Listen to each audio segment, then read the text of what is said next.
தென்றலே மெல்ல பேசு சீரியல்ல நாளைய எபிசோட்ல என்ன நடக்குது அப்படின்னு பார்த்தீங்கன்னா, நமக்கு காமிக்கிறது இளமதியே போயிட்டு நம்ம எஸ்ஐ ரிஷி கிட்ட, "அம்மா சொன்ன மாதிரி நீங்க என்னைய கல்யாணம் பண்ணிக்கிறீங்களா?" அப்படின்னு சொல்லி கேட்குறாங்க. அதுக்கு வந்து பார்த்தீங்கன்னா, நம்ம ரிஷி என்ன சொல்லுவாப்ல, "நான் தான் அன்னைக்கே உன்னைய கல்யாணம் பண்ணிக்கிறேன்னு சொன்னனே, அப்புறம் ஏன் கேட்குற? கண்டிப்பா உன்னைய கல்யாணம் பண்ணிக்கிறேன்." அப்படின்னு சொல்லி சொல்றாப்ல. இதுதான் ப்ரோமோல காமிச்சிருக்கிறாங்க.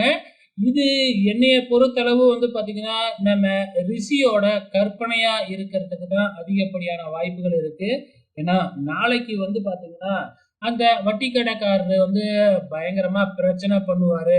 அப்ப நம்ம போயிட்டு வந்து பார்த்தீங்கன்னா, இளமதி குடும்பத்த காப்பாத்துற மாதிரி காப்பாத்தி, இன்னும் நல்ல பேர் எடுத்து, இளமதியே வந்து என்னைய கல்யாணம் பண்ணிக்கிறதா கேட்கிற மாதிரி வந்து செய்யறேன் அப்படின்னு சொல்லியிருந்தாப்ல இல்லையா? ஸோ அந்த கற்பனையில தான் வந்து பார்த்தீங்கன்னா, இந்த ரிஷி வந்து பார்த்தீங்கன்னா, கற்பனையில இருந்திருக்கிறாராட்டுக்கு. எனக்கு தெரிஞ்சு வந்து பார்த்தீங்கன்னா, நம்ம பரமன் போயிட்டு அந்த சண்முகத்த ஏதாச்சும் பண்றதுக்கு வாய்ப்புகள் இருக்கு. ஸோ பொறுத்திருந்து பார்க்கலாம். என்னதான் நடக்குது? ஒருவேளை இது உண்மையா? அப்படிங்கிறதையும் வெயிட் பண்ணி பார்க்கலாம்.